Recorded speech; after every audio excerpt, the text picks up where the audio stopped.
আজকের গল্প লেখিকা দেবিকা মিত্রর আত্মসম্মান। চলো শালুক, তাড়াতাড়ি তৈরি হয়ে নাও, আজ বসের বাড়িতে নিমন্ত্রণ আছে। নব্যাকে নিয়ে যাওয়ার দরকার নেই, ও ছেলে মানুষ, ওখানে বড়রা যাবে, ছোটরা থাকবে না, গিয়ে থেকে ঘ্যান ঘ্যান করবে, ও বরং মায়ের কাছেই থাক। উপল এই কথাগুলো বলে ওর স্ত্রী শালুককে। শালুক আর উপলের 5 বছরের মেয়ে নব্বা আর উপলের মা আরতি দেবীকে নিয়ে ওদের সুখের সংসার। প্রায়ই ওরা একসাথে বেড়াতে যায়। উপল এক বেসরকারি কোম্পানিতে চাকরি করে, মাইনে ভালোই পায়, তা দিয়ে সংসার ভালোই চলে যায়। শালুক আগে চাকরি করত, কিন্তু মেয়ে হওয়ার আগেই চাকরি ছেড়ে দেয়। তবে ইচ্ছে আছে মেয়ে আর একটু বড় হলেই আবার চাকরির চেষ্টা করবে। আরতি দেবীও আগে স্কুল শিক্ষিকা ছিলেন, এই মাসখানেক হলো অবসর নিয়েছেন। এই জন্যই শালুক চাকরি ছেড়ে দিয়েছিল, কারণ অন্য কারোর হাতে মেয়ের দায়িত্ব দেওয়া আরতি দেবী বা শালুক দুজনেই পছন্দ করেন না। তাই শালুক চাকরি ছেড়ে মেয়ের দেখাশোনা করে। এখন আরতি দেবী অবসর নিয়েছেন, তাই উনিই বলেন এখন যেন শালুক চাকরির চেষ্টা করে, উনি নাতনির দেখাশোনা করবেন। নব্যা ওরফে তুতুল আবার ঠাম্মিকে খুব ভালোবাসে। এখন ঠাম্মিকে সবসময় কাছে পায়, তাই সারাদিন রাত ঠাম্মির কাছেই ওর সব আবদার। উপলের কথা মতো শালুক তুতুলকে ওর ঠাম্মির কাছে রেখে যেতে চায়। তুতুল তাতে খুব একটা কান্নাকাটি করেনি, আর আরতি দেবীও খুব খুশি, কারণ মেয়ে হয়ে যাওয়ার পর থেকে ওরা দুজন তেমন ভাবে সময় কাটাতে পারে না। এখন উনি নাতনিকে দেখবেন, তাই উনি খুশি হয়েই ওদের সম্মতি জানান। উপল বলে বসের বাড়িতে অনেক বড় বড় গেস্ট আসবেন, আজ ওনার কোম্পানিতে একটা দামি গাড়ি লঞ্চ করবেন, সেই জন্যই উনি সবাইকে সস্ত্রীক নিমন্ত্রণ করেছেন। ওখানে ককটেল পার্টি হবে, আর সাথে ভালো মন্দ খাওয়া দাওয়া তো আছেই। উপল আরও বলে, তুমি তোমার সেই নীল রঙের কাঞ্জিভরম শাড়িটা পরবে, ওটাতে তোমাকে খুব সুন্দর দেখতে লাগে। শালুক উপলের কথা মতো নীল কাঞ্জিভরম শাড়ি পরে, লম্বা এক ঢাল কালো কুচকুচে চুলটা একটা হালকা করে হাত খোপা করে তাতে একটা নীল কাপড়ের গোলাপ আটকে নেয়, কপালে একটা নীল টিপ আর ঠোঁটে লাল লিপস্টিক দিয়ে যখন উপলের সামনে আসে তখন উপল ওর দিকে হা করে তাকিয়ে থাকে। পরে ওকে কাছে টেনে নিয়ে বলে, কি অপরূপ লাগছে তোমাকে, আমি তোমার রূপে পাগল হয়ে যাচ্ছি, তাহলে অন্যরা তো তোমার থেকে চোখ ফেরাতে পারবে না। শালুক বলে, চুপ করো তো, তাড়াতাড়ি চলো, তাড়াতাড়ি ফিরতে হবে, এখন তুতুল বায়না করছে না, পরে যদি কান্নাকাটি করে তখন মা সামলাবে কি করে। ওরা চলে যায় উপলের বসের বাড়িতে। বাড়িটা খুব সুন্দর, আর খুব সুন্দর করে আলো আর ফুল দিয়ে সাজানো। একে একে সব অফিস কলিগরা তাদের বউ নিয়ে হাজির। অনেক অচেনা অতিথিও এসেছেন। ফুল আর খাবারের গন্ধে বাড়ি ম ম করছে। যথাসময়ে উপলের বস মিস্টার চৌধুরী একটা দামি গাড়ি লঞ্চ করেন। এই গাড়ির ব্যাপারে অনেক কথা বলতে থাকেন, সবাই মন দিয়ে শুনছে। হঠাৎ করে মিস্টার চৌধুরী শালুকের দিকে তাকিয়ে প্রথমে কথা থামিয়ে দেন, পরে আবার আরম্ভ করেন এবং কিছুক্ষণের মধ্যেই কথা শেষ করেন। অন্যরা মানে এই কোম্পানির অন্য অফিসাররা এই গাড়ি নিয়ে নানা বক্তব্য রাখেন। মিস্টার চৌধুরী চলে আসেন উপল আর শালুকের কাছে, বলেন, উপল, তুমি ড্রিঙ্কস নিয়েছো? তোমার মিসেসকে দাও। উপল বলে, হ্যাঁ স্যার, আমরা ঠিক নিয়ে নেব, আপনি ব্যস্ত হবেন না। উনি উপলের সাথে কথা বললেও তাকিয়ে আছেন শালুকের দিকে। শালুকের সারা শরীরটা জরিপ করছেন। শালুক আড়ষ্ট হয়ে দাঁড়িয়ে আছে উপলের পেছনে। নিজেকে যতটা পারা যায় ততটা আড়ালে রাখার চেষ্টা করছে শালুক। খুবই অসহ্য লাগছে মিস্টার চৌধুরীর চাহনি। এক সময় শালুক উপলকে বলে, অনেক দেরি হয়ে যাচ্ছে, এবার বাড়ি চলো।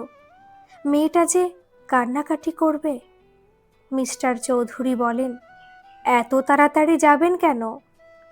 খাওয়া দাওয়া করুন, একটু মস্তি করুন।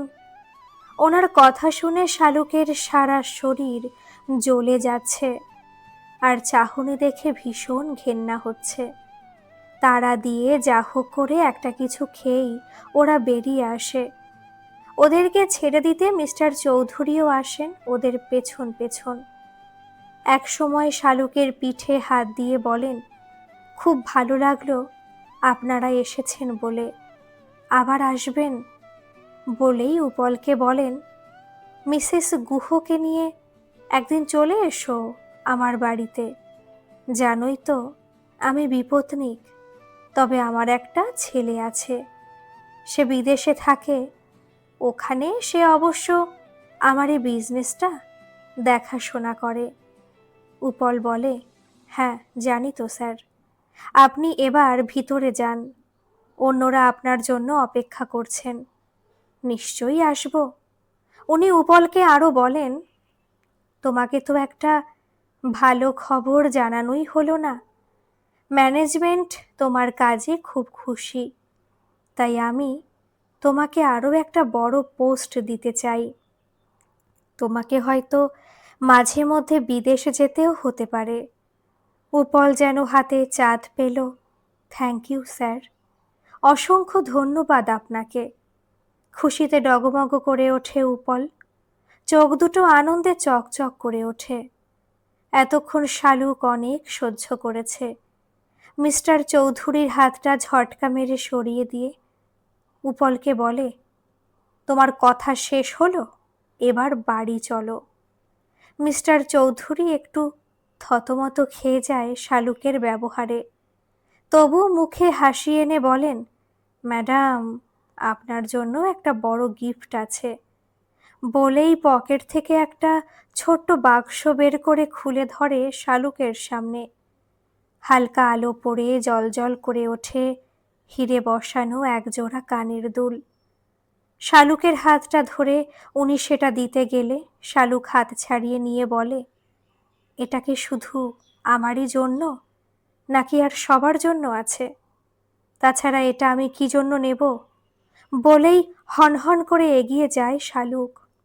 শালুকের এই ব্যবহারে উপল খুব লজ্জায় পড়ে যায়।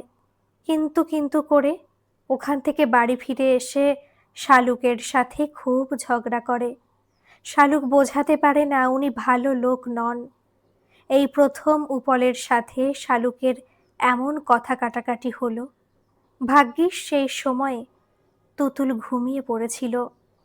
আবার একদিন মিস্টার চৌধুরী ওদের নিমন্ত্রণ করেন। শালুক কিছুতেই যাবে না, নিজের সম্মানটা আগে। মান মর্যাদা বিসর্জন দিতে পারবে না শালুক, সেটা বলে দেয়। সেদিন উপল একাই যায় মিস্টার চৌধুরীর বাড়িতে।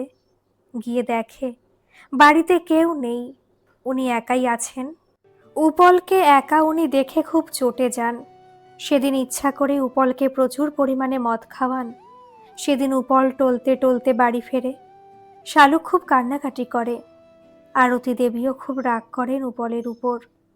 সেদিন দুপুরে হঠাৎ করে মিস্টার চৌধুরী ওদের বাড়িতে এসে পৌঁছান। আসলে উপলের কয়েকদিন শরীর খারাপ ছিল, তাই অফিসে যেতে পারেনি। এই অজুহাতে উপলের বাড়িতে ওর খোঁজ নিতে চলে আসেন।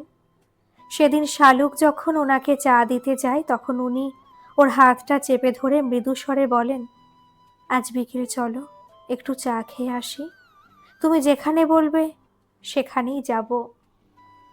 শালুক আর ধৈর্য ধরতে পারেনি। হাতটা ছাড়িয়ে নিয়ে ঠাস করে ওনার গালে একটা থাপ্পড় মেরে বলে, আপনি হয়তো ভুলে গেছেন আমি বিবাহিতা, আমি বেশ্যা নই।